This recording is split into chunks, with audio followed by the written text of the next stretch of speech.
Ini saya izin buka sebentar, Bapak Ibu, Pak Bobi, Pak Harman, and Neville. Please allow me to open our discussion this afternoon. Assalamualaikum warahmatullahi wabarakatuh. Waalaikumsalam. Selamat siang, good morning ya for Neville and Harman, and selamat siang untuk Bapak Ibu semuanya.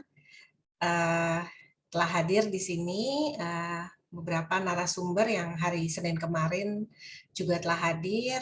Senang sekali, yang saya hormati, kita memiliki ada dua Pak Eko di sini, Pak Eko Agus Prawoto, kemudian Pak Eko, Pak Kepala Pusdataro. Terima kasih atas waktu yang diluangkan sehingga bisa hadir kembali di sini. Juga yang kami hormati Pak Edi, Pak Didi dari Bapeda, terima kasih banyak untuk waktu yang diluangkan. Kemudian hadir kembali juga di sini ada Pak Fajar dari Undip, dan kemudian ada Ibu Wahyu Utami, rekan-rekan lain dari Pusdataru, dan juga rekan dari Prodi Arsitektur. o.r.c.a ini tidak ada namanya, mohon maaf tidak bisa saya sapa secara personal. Ya. Dan mungkin nanti akan hadir pula rekan-rekan yang lain sehingga kita dapat berdiskusi dengan cukup bervariasi begitu nanti keterlibatan dari Bapak Ibu sekalian. Jadi terima kasih banyak atas waktunya, dan saya kira workshop kita hari ini adalah kelanjutan dari yang hari Senin lalu, dengan harapan kita akan dapat mendiskusikan hal-hal yang lebih konkret. So if on Monday maybe the discussion would be a lot more brainstorming and asking a lot of ideas, but for today hopefully we would continue the discussion with more concrete ideas. Later on, Pak Bobi, Pak Harman, and Neville will start with a brief intro, and after that we will divide into at least two groups to discuss in at least two different ways. So ya, saya kira itu sebagai pembukaan. Sekali lagi terima kasih karena buat kami luar biasa Bapak Ibu meluangkan waktu, walaupun tadi Pak Bobi sudah menyampaikan ternyata sulit juga ya kita meluangkan kalau di hari Jumat siang. Demikian sebagai pembukaan. Untuk selanjutnya langsung saja saya operkan kepada Pak Bobi, mungkin ada pengantar sedikit untuk kegiatan kita hari ini sebelum nanti ada presentasi dari Harman atau Neville. Silahkan Pak Bobi. Assalamualaikum warahmatullahi wabarakatuh. Terima kasih Bu. Saya kira dari saya hanya satu hal, bahwa kemarin ada ide grup yang kecil ini dibagi menjadi two groups ya.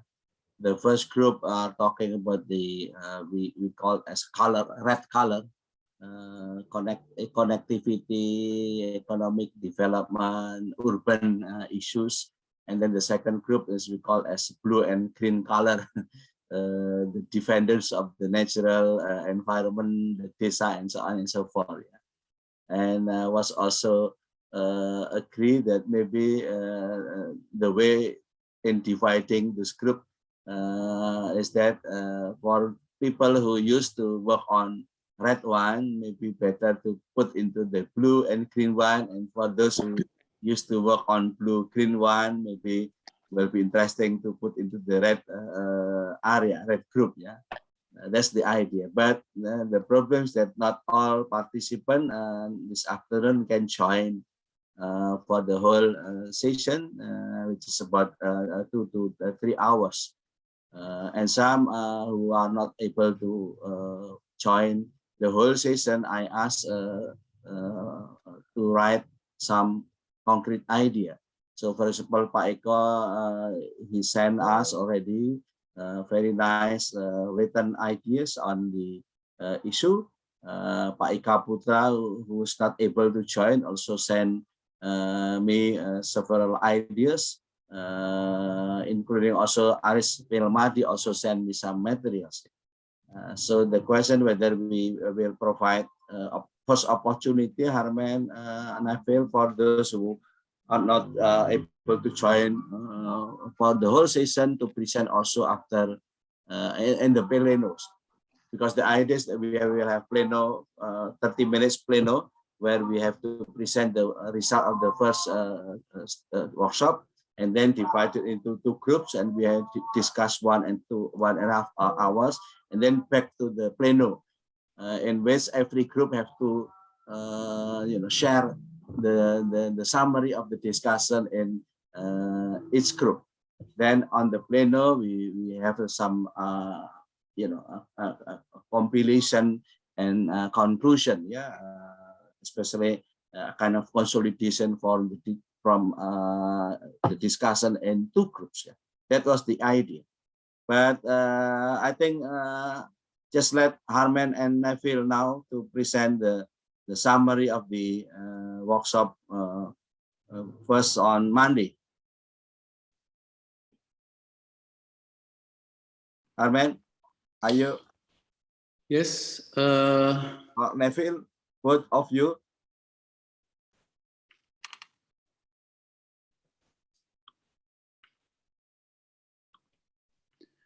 Yeah, we can do maybe. Well, Neville prepared a presentation. I can do the first part. Neville can do the second. But can I share the screen, please? I have.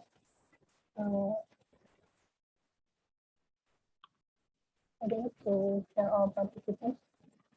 You can share it.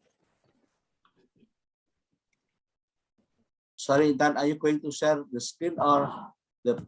Okay. Yeah.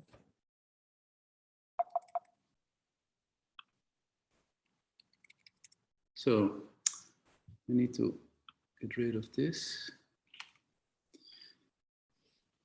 Last Monday, we had a very interesting, very nice discussion. I think the good thing about it was that everybody was extremely engaged in the whole issue of the Desa Kota and in the whole issue of the Borobudur. So we were asking whether we would choose, we would have to choose between progress and preservation. Basically, that's one of the underlying issues that we represented, and almost everybody said, like, we have to do both. And basically what we have to go to is to the notion that progress and preservation are potentially the same, if done in a proper way. And one of the things that Ibu Fitin said was that conservation is also a management of change. Basically, what she said from her idea of the Sauchana is that a landscape is a living thing. A landscape keeps changing, and that's very essential. So if we talk about preservation, we have to talk about preservation from this idea that it's also about progress. It's about how the nature, how the agriculture, and how people can develop. Question is still how? How do we do this? And so this is a very interesting element. What is very clear is that all people have good intentions in all ways, but sometimes we don't know if the intentions are more or less the same. So the question in this case is, when we look at this, the landscape, we will see 3 important forces. There's the force of urbanization. We could call it red. And it's kind of a strong force in a growing country like Indonesia. So it's there. Then again, we have the forces of the nature and the forces of agriculture. In a Desa Kota, the good thing would be that these forces are in perfect harmony, that they are in balance. That means that we have to think about ways to get them in balance. And those ways maybe not only about planning, they are also about understanding the forces within. Some forces, there are some triggers that accelerate red. There are some triggers that facilitate the blue or the green. And these are very important things. And underlying in this, and that's one of the things that Pa Eko Prawoto mentioned last Monday also, is economy. It's very crucial that, well, economy drives the world, of course. It's very crucial that we find ways to underpin this with business models. So what we saw last Monday was a lot of very interesting ideas. We don't have to choose between A and B, we choose C, which would be the conservation of South China.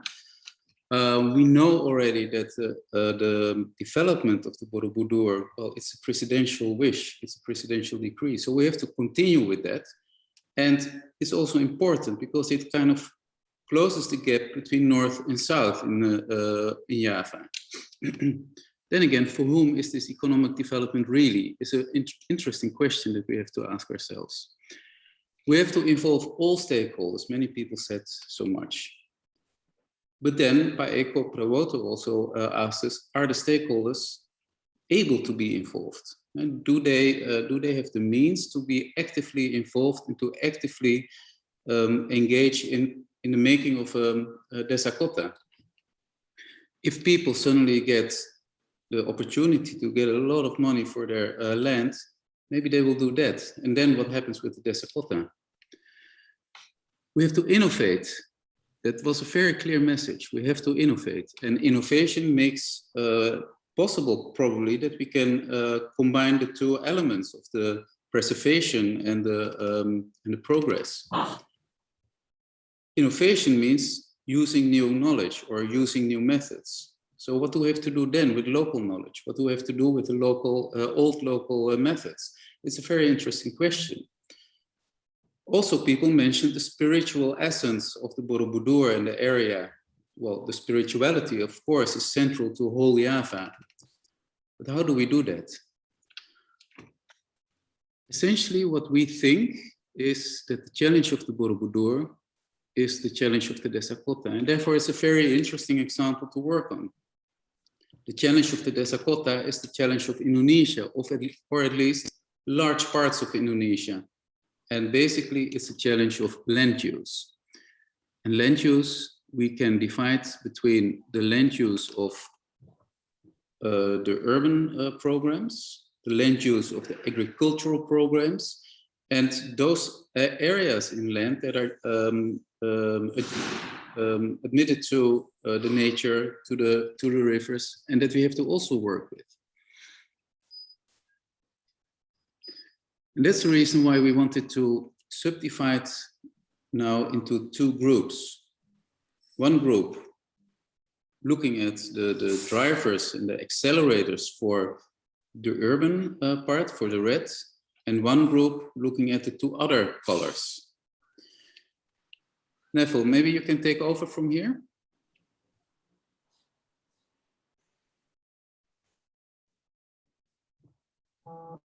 I'm not hearing anything. Neville? Sorry, I was on mute. Yeah, I can. Maybe I can become the presenter.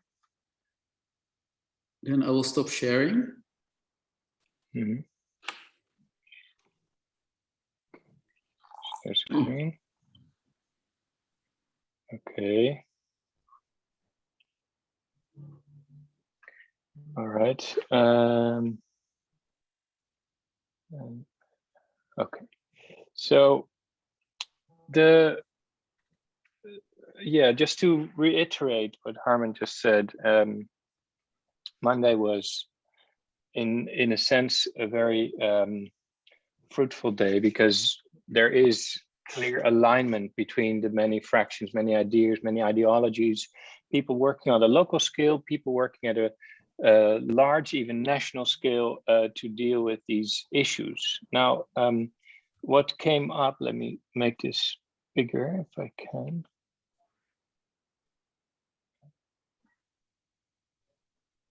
Sorry, into full screen. There we go. What became clear is that to be effective, we have to find ways to work across these scales and connect these scales. Now, that's clearly easier said than done. The fact is that the planning discipline at large is struggling to connect scales, to work at a strategic level at the scale of Java Island, figuring out where these roads need to be, figuring out which areas to preserve, to protect even, and at the same time, figuring out what kind of policies should inform grassroots village level development. So in that sense, the story of Borobudur and the challenges we face there are at the center of this larger project of Metro Java 2045. The fact that we need to kind of find this middle ground, this intermediary scale between national policies and vision, a clear goal for development towards 2045, and at the same time, finding ways to streamline what's happening at the local level.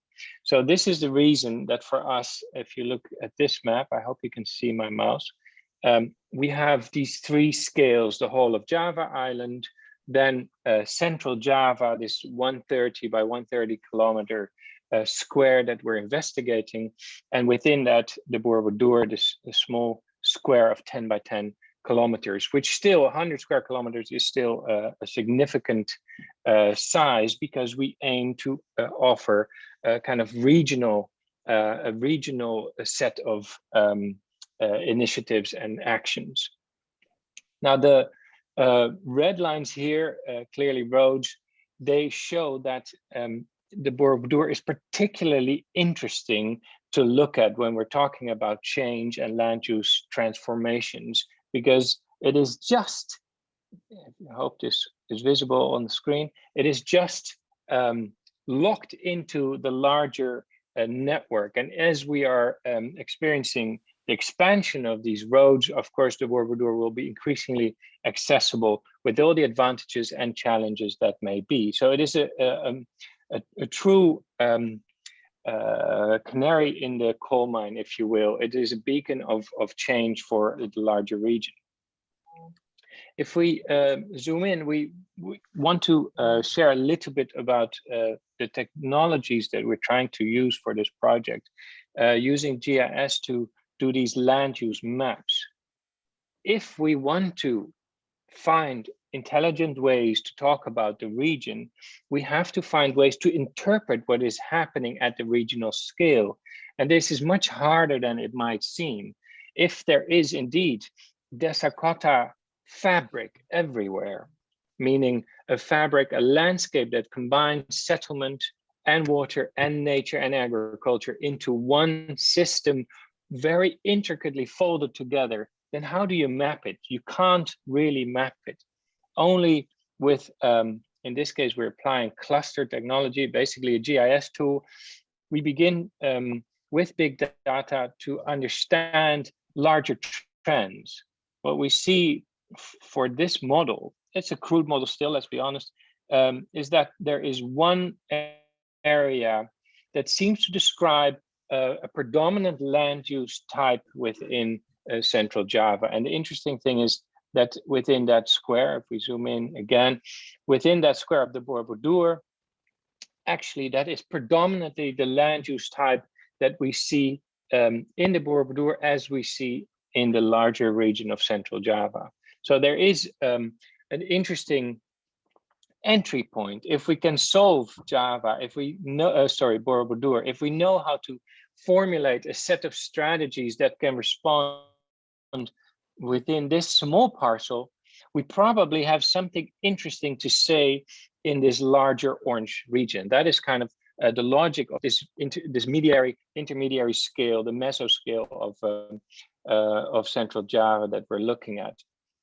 It helps us, here you see in these dark patches, it helps us to kind of offer a lens. Within that orange, we can look at settlements, we can look at water, agriculture, protected land, etc. Indeed, settlements are very clear for the Borobudur. Beautiful pattern that reflects a larger pattern for the region. That means that if we zoom into this box, we probably can come up with micro strategies that then translate up the scale to the regional scale and even beyond that to policy level. Now, today there is a very exciting kind of breakup. We have two teams, as Bobby mentioned already. It's those who treasure green and blue versus those who treasure development. And of course, the opposite is equally true. In a way, it's almost the most interesting conclusion if we look at both red and blue and green, is that when we're talking about red, we need to immediately figure out, oh, what can we do in terms of development to make sure that it doesn't impact green and blue? And when we're talking about protecting green and nature, then immediately we need to think about, oh, what can we do in terms of, as Harman mentioned, business models and revenue streams that can actually pay for salvaging and protecting this landscape? So they are married. Red and blue and green are actually one system.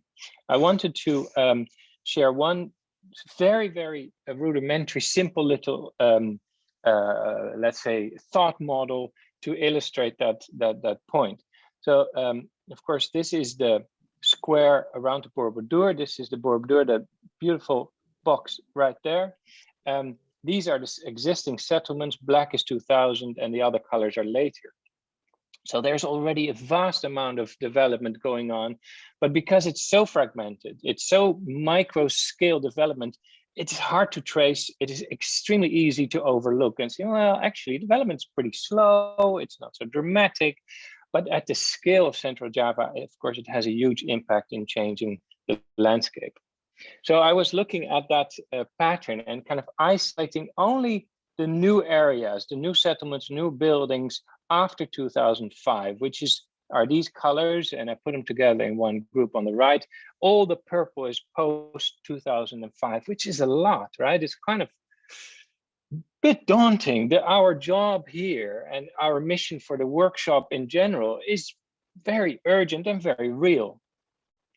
If you apply the logic of this, let's say, a sphere of influence of these buildings and these projects being constructed, then you get these kind of rhizome-like patterns that you should accept as being already urbanized. This is the urban footprint of the Borobudur region, which you really, when you look at the map, you can't see as such. So this type of little thought model, going from the existing buildings and then tracing their footprint, the little clusters, the little settlements, and then saying, okay, what is their sphere of influence, that really changes the way we should look at that area. Now, I wanted to, it's a bit cheeky and it's very simple, but I wanted to kind of give a bit of a teaser for the breakout groups, suggesting that what could we do given the data that we shared. Well, for instance, one simple way is saying, well, okay, these are the main larger motor vehicle oriented corridors in that square of the Borobudur. These are the settlements that are connected to these corridors. Obviously, a lot of them are directly connected to the main corridors. Could that help us make a decision where to develop and where not to develop? There's many ways of doing that, but I wanted to illustrate just one. If we look at all these homes, we could begin to say, well, maybe the little clusters that are not directly on the main corridors, the main red lines, the main traffic system, maybe they are in the future pedestrian. Why not? Pedestrian is certainly one way of protecting both green and blue. If you need less roads, there's less interference, less pollution, etc., etc. So could these little bubbles here, could they be pedestrian oriented or fully pedestrian? Maybe. It's a model.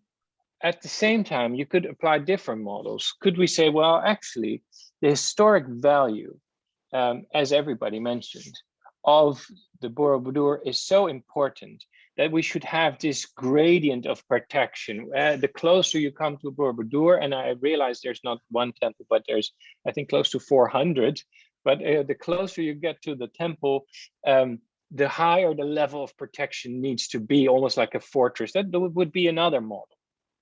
And then you could even imagine that you could combine these models. So in this case, here in red, I suggested, well, why don't we think about zones of development that are only possible within villages that are on the main red corridors. So if you're on a bigger road, then you can grow, but you have to grow within your existing footprint, within your existing little plot. You can intensify, you can get denser. You don't grow outwards, you don't eat up more space, and you don't have to, because here we see that actually there always is a bit of room left to grow, to expand, even to go upwards. So those are two simple models which you could combine. In this case, you could say, well, the other brown areas that are then completely pedestrian, let's not look at them for a moment. So these areas are remaining very much preserved, also in their integrity, but they are kind of feeding off the economic development that is possible in nearby settlements in the red. It's a simple little thought model, right?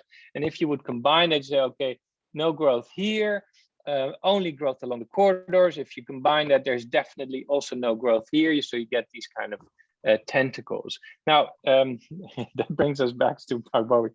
I want to stress it's a thought model, right? There's many ways to deal with this kind of landscape, but the beauty of day one and of the kind of red versus green and blue model, this way of thinking, is that it becomes immediately clear that they are interrelated. You can't think about the one without thinking about the other. Maybe that's, for me, that's already enough. Well, I think that's a good introduction. I have to remind to all participants that the title of this workshop is Can Planning Shape Desa Kota, ya? Apakah perencanaan itu bisa desa kota, and what Neville was saying is totally in that kind of apakah kita bisa merencanakan, ya, memastikan, ya, planning itu intervensi, ya, paling tidak memberikan ideas model gitu, ya. Of course the reality is more complex, but at least from planning side, planner, architects, we should have some kind of ideas or model, a better one in the future. So that's actually what we are trying to offer, ya. And also asking teman-teman semua untuk melengkapi, untuk menyempurnakan ide-ide itu, ya. Lalu saya harus tambahin juga, not only that from land use point of view, Borobudur area is really representing Java and Indonesia, but also from the perspective of actors and the powers involved in that area. I think Borobudur will be very interesting because in that area we can see really the global, local, national, powers are working together, fighting each other. Yeah, UNESCO, the Borobudur. When Jokowi mentioned Borobudur's KSN, is also aim to sell to some extent Borobudur for the international market, right? And then UNESCO came sending warning letter, and then the national also playing with provincial. We heard from Pak Eko, ya, from Jawa Tengah. Not to mention Pak Didi, ya, from the kabupaten, and then also the village, the community level. Yeah. Very interesting mix of players, yeah, stakeholders from global and local, sectors or side. Yeah. Very interesting. Itu teman-teman. No, it's quite difficult actually. Bu Wiwi, do you have already breakout room dan pembagiannya? Ini kan ini ada yang baru nih, Pak Rifai, teman saya. Mas Rifai dari kota kita. Terima kasih, Mas Rifai. Thanks for joining, ya. Bu Wiwi yang diundang, Bu Wiwi yang bagi gimana? Ya, kita langsung kalau yang kemarin saya sudah, nanti yang bagi Mbak Intan, mungkin Pak Bobi bisa langsung sampaikan saja. Pak Eko, sorry. Pak Eko, sampai kapan Pak Eko punya waktu ya? Jam. Saya ini keluar sebentar. Jam 2 saya pas ada yang technical meeting IAI launching buku itu. Ya. Lalu nanti saya masuk lagi. Oke, kalau gitu nggak perlu sekarang pleno ya. We can just go to the breakout room ya Bu ya. Ya. Silakan, atau milih aja lah ya. Aku mikirnya gini, kalau Pak Eko tadi justru di red ya. Pak Ika Putra kalau datang di green. Pak Arif di green. Bu Tami maybe in red. Bu Tami lihat Bu Tami, Bu Sita mungkin di red ya. Pak Didi dari kabupaten di hijau, Mbak Nisa di red, Pak Ika Putra di green, and Pak Arinto di red ya. That's was the plan, but it's really up to you to choice, I guess. Ya. Mbak Intan bisa diperkejar ya tadi yang Mbak Intan ya, yang Pak Bobi sebutkan. Nanti Mbak Intan yang langsung bagikan untuk Bapak Ibu yang belum disebutkan namanya. Enggak milih di sini ya? Enggak Pak, kita yang assign Pak. Jadi nanti langsung kita masukkan sesuai dengan assignment dari bos Pak. Ya, supaya rata Pak. Kalau nanti masuk sendiri-sendiri takutnya di grup yang satunya kosong. Pak Bobi, mohon maaf untuk yang Ika Yunita itu dari Bapeda Kulon Progo masuk ke tim mana ya Pak? Bapeda Kulon Progo Pak Didi masuk di green. Berarti bersama dengan tim dari Bapeda Magelang. Baik. Nggak apa-apa. Oke. Baik. Sebentar ya. Langsung kita bagi. Kalau bagi Bapak Ibu yang belum disebutkan namanya berarti nanti kita sudah assign ya Pak. Nanti langsung. Siapa yang belum yang nanti ngikutin Intan aja. Ada Bu Titin yang belum saya sebut masuk di mana, nggak apa-apa. Yang penting kira-kira seimbang. Baik. Kalau Mbak Putri dari Kompas saya assign masuk ke yang red Pak. Kemudian teman-teman Pak Eko dari Pusdataru terbagi dua, ada yang di red dan di blue green. Kemudian another practical reason why we divided into two groups is that so that everyone have more opportunity to share ideas ya. Yeah. Yes, Mas Rifai, do you have any preference or it's really up to us? Masih kacak kontaknya nih, belum begitu, ngikut saja Bu. Oke, Mas. Oke, so maybe we can start the breakout room ya Mbak Intan and Bapak Ibu mungkin nanti berjumpa di breakout room masing-masing. Oke, ya. Terima kasih. So please. Sampai jam berapa Bu Wiwi? Oh ya, we have time until about 1.5 or 1 hour ya Pak Bobi. 1 hour first ya, we see 1 hour first ya. Okay, yeah. Then back to the pleno. Okay. Neville and Harman, we will have 1 hour for the breakout room discussion before we back to the pleno. Okay. So, okay, yeah. Okay. Please Mbak Intan and Bapak Ibu sampai berjumpa kembali di breakout room. Sebelum itu silakan diambil snack and minumannya masing-masing. Please have your snack and drink before join the breakout room ya. Darahnya digosen Pak, darahnya digosen. And then some roti. Rotinya baru dipanen di belakangnya Pak Bobi. Sudah dikirim gambarnya dari Pak Bobi ya. Ya.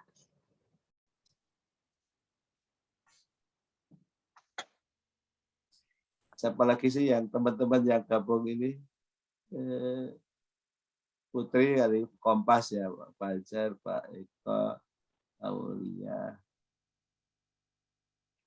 Pustaru ya. Pak Bobi maaf tadi kalau nggak salah yang presentasi dari Pak Harmen ya. Yang Ya. Save Borobudur, kemudian di bawahnya apa tadi Save Indonesia, itu saya kira kurang tepat Pak Bobi. Tapi kalau Save Jawa lebih tepat. So Harman, I think to link to Borobudur the whole Indonesia is quite difficult, yeah, problematic. But if to Java only, maybe yeah. Yeah, still we can say like that because Indonesia can we can divide it into Java and outside Java that has very different Are you characteristics saying in Java is a problem or solution for the Indonesia, Pak? Yes, betul, but not What? save Indonesia, save Java to save Indonesia, of course. Wah.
Prof. Bobi, ini saya masukkan ke tim red dulu ya, Prof. Saya masuk ke ruangan nanti setelah memasukkan semuanya.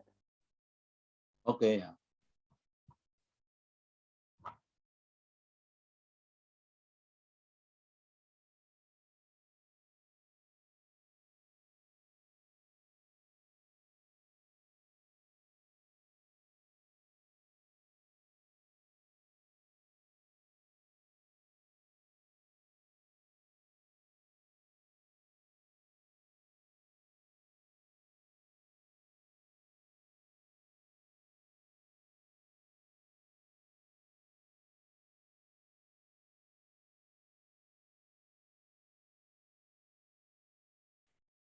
Bu Tini, berarti saya jadikan host dulu ya, Bu.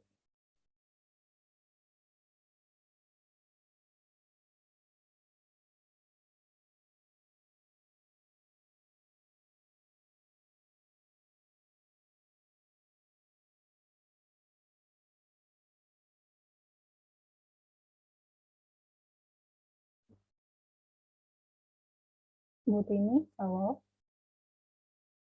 Ibu. Ibu. Iya Mbak Intan. Bu Suaranya Tini, kurang kencang. oh iya, untuk saya bisa tolong dimasukkan ke Teams ya, Bu? Kenapa? Bisa memasukkan saya ke bagian breakout room tidak ya, Bu? Di mana? Yang mana kamu? Yang red. Yang red. Ya. Red ya. Nanti Ya. kalau yang masuk bedanya red sama green dulu apa nih? Kalau red ini, jadi kalau red itu yang tim yang tim pro dengan pembangunan yang bersifat konstruksi, sedangkan yang blue green itu yang reservasi. Oke. Ya, seperti itu. Mbak Intan di red ya? Ya, siap. Oke. Yo.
Bu Tini.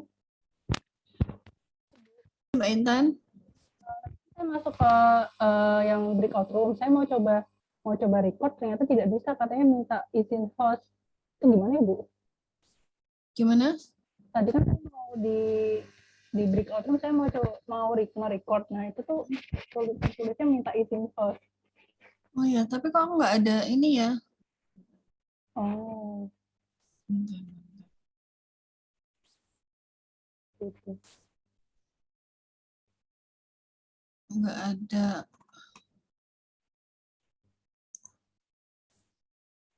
Apa aku harus nyetop recording di sini?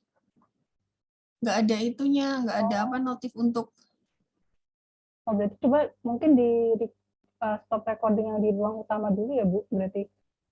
Gimana? Di stop di recording di ruang utama dulu. Aku coba stop ya, nanti Mbak Intan berarti masuk terus keluar sendiri toh. Ya, nanti berarti kalau ada masih belum bisa ke sini lagi.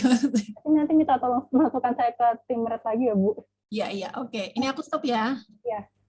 Oh ya, Bu, buat kontaknya bisa kontak Ibu kemana ya, Bu, kalau misalnya saya butuh tanya-tanya. Ke WA ya?